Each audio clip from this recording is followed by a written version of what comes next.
welcome back to Rough Restorations. I hope you can see me. Now, as you might be able to tell, I'm driving a Range Rover. Not my Range Rover that I brought the other day, because that's not road legal. Driving a new Range Rover. So I know I sort of finished off the last video by going, yeah, we're hoping to rebuild that one, fix it. I will do one day, but not yet, it's just too much work. So instead, I went to the top end of my budget and brought a different one. Not sure you can hear it, but it's in a 200 TDI. It's a V8, it's a 3.9 EFI V8, and even more than that, it's the Turbo Technics one. So quite a rare beast, and like the rest of my fleet, has a turbo. Fantastic. Now, it's not without its issues. It's kind of semi-broken since I brought it already, and it's not mint underneath. Well, it's, as far as Range Rovers go, it's pretty mint, but there is a few bits of welding to do. But yeah, so this is a new one for the channel. Going to look forward to sort of doing this one up really. It's unlike the last one where I was going to be doing the odd bit to it, maybe make it more of an off-roader slash sort of workhorse. This is just too nice. So instead, I'm going to tie it up with the rest of my cars to look after it and keep on with it, hopefully. So yeah, I'm going to crack on, have a proper look over this, and you'll see that in a moment. And there we go. Look at that gem. So what we've got here is a 1990, so only 31 years old, 4 years older than the last one. 1990 Range Rover Vogue SE, I think it is, in some kind of grey. I don't know what kind of grey yet. She's had a bit of tight up down the front, but needs a lot of work, so needs new number plates. It's had an LED retrofit of these, but I've got to check they're all road legal and such. I don't want MOT issues with it really, if I can avoid it. Oh, turn it up a minute, you can see. Yep, so the LED's there. Bonnet from the outside's pretty good. Needs some, well, the whole car needs a respray, really, and it will be happening at some point, without a doubt, because she's worth it. Oh, shut up, phone. Turn it off a minute. Because she's worth it. So she's got a set of all-terrains on her, but they're a bit old. I don't mind the wheels, to be fair, but not to everyone's taste. A set of all-terrains on her, side steps which need some attention if I decide to keep them or not. Again, she's got dents and dings everywhere. Bits swinging, there's a bit of trim here missing, it needs to get this from the boot. The fuel flap actually works. This one is not held on with a 4-inch nail. Yeah, needs a bonnet repainting, some stuff doing that. Bonnet, bumper. The tow hitch on this one is actually not as nice as the one on the other one, so I'm probably going to keep the one off the other one. Oh, it's got that. I don't know. I'll think on that. Some kind of stainless exhaust. Got to work out what's actually on there. I haven't actually really looked yet. Oh, I say stainless, it's not. It's just stainless tip. No broken lights. Tailgate. This bit inside is crusty. But apparently you can buy a replacement strip of this, and then the outside I can fix that and clean it up. But it's not rotten, it's savable. That's fine. In the boot, we've actually got the, needs new gas rams as well. That.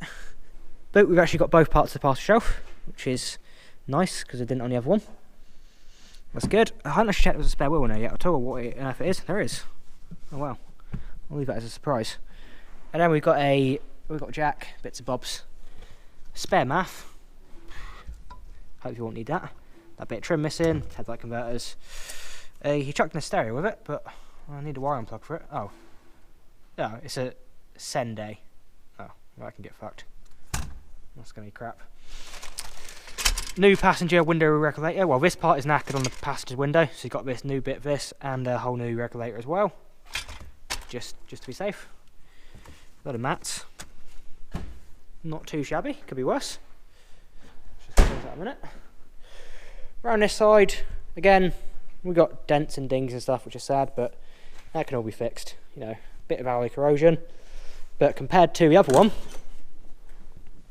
look, we've got metal. Metal everywhere. Which is a very, very pleasant surprise. Got all that.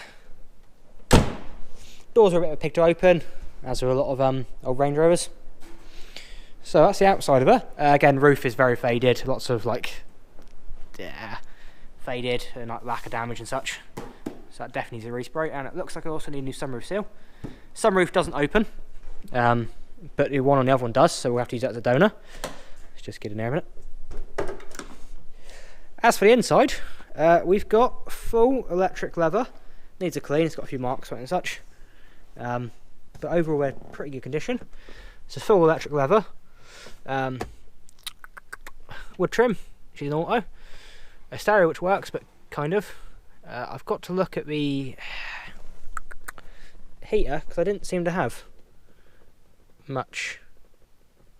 So I'm not sure, I've got to look on that in a minute. I didn't seem to have any fan working. So we've got to look into that. The keen-eyed ones may notice we've got this button. That's cruise control. And that's also adjusted by the buttons on the steering wheel here. So that's quite nice. So we've got cruise control. We would have had aircon, but I'll show you why we haven't got that in a moment. Everything else is just a bit dirty. Headlining, of course, is shagged. That's without a doubt. This is also very tatty. So that's, it's basically, yeah. Need that one off the other Range Rover as well. Interior lights work. Now, what the other one didn't have is we got, so they don't work either. But, I'll put turn the light off a minute. We got this here. This little glare controller. I need to see if it works. But it looks rather fancy. And yeah, adjustable how much glare control you want. That's rather strange. I wonder if this mirror's got batteries, because I don't see any cables going down to that. So how on earth do the lights underneath it work? Without any cables? Well, let's look into that. It's also got, which I need to see if it works, I hope it does, we've got electric heated windscreen. Not sure if you can see your little lines, but the other one didn't have that. So full electric leather. The back is also not in bad condition, needs a good tidy up. The speakers are all shagged. So that's pretty much it for the inside. Overall, pretty savable condition. It needs a damn good tidy up and a bit of work, but it will be very nice when it's done. And I can only assume from things like the aircon, cruise control, heated windscreen and all that, that at its time it must have been one of the high spec ones for a 1990. I don't know too much about these, but with all that I think there couldn't be many more optional extras to go with it really. So we'll pop the bonnet in a minute and I'll show you probably the main reason I brought this vehicle. Oh, even got the friggin' passenger warning courtesy lights and that, they all work as well. So we'll pop this up a minute and I'll show you why I brought this. So coming in from the right hand side of the bay, she needs a bit of work. It's not perfect, but she's not rotten. It just needs a bunch tidying up really. It's a lot worse now. I've actually seen it with this light in this camera. But she is sound. 2 body mounts I need to weld up on the rear of the engine bay, but yeah, it's going to be a pain in the ass, but it's got to be done. And a few other little patches, but overall it is really solid, this car. Still's not all perfect. It's been off the road for like 14 years, yeah, from like 2006 to 2020, so it does need a lot of bushes, bearings and all that kind of such. But you may be thinking this has been chavved out a bit, which it is. I need to tidy that up, maybe make a stainless pipe for that. But there's also kind of reasons that there, and it comes in the form of that one there. She's a Turbo Technics. She's got a little baby snail there. I haven't seen what turbo it is yet, but obviously not enough boost because it comes straight out and straight into the intake. No intercooler or nothing on it. So that's a bit shit. What else we got wrong on here? Oh, we've got Range Rover P38 pump just sitting around the bay. Now the accumulator on that's buggered. That's sort of killed itself today. We've got, what else in here? Yeah, I won't worry about that. So baby little turbo, little Chinese dump valve. So we've got to see if that's set up right. Well, I've also got the original one in the boot as well, whether I need it or not. Not sure if you can see the body mounts back there. Not really. But this is the 3.9 EFI Rover V8. She's back there. And yeah, let's get her fired up in it and you can hear her for yourselves. She's a pretty one. Dashboard's already like a Christmas tree, of course.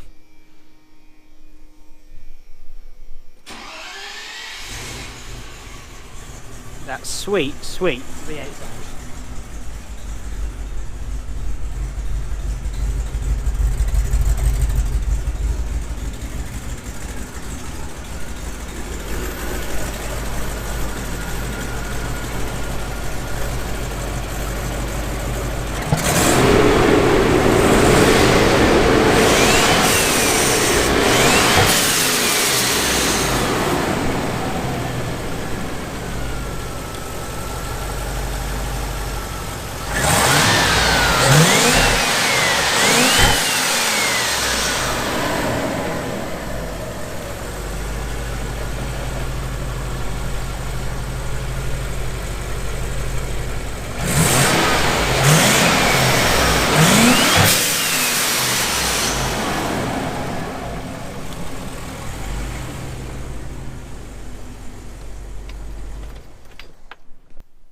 She drives fantastic. Well, I say fantastic.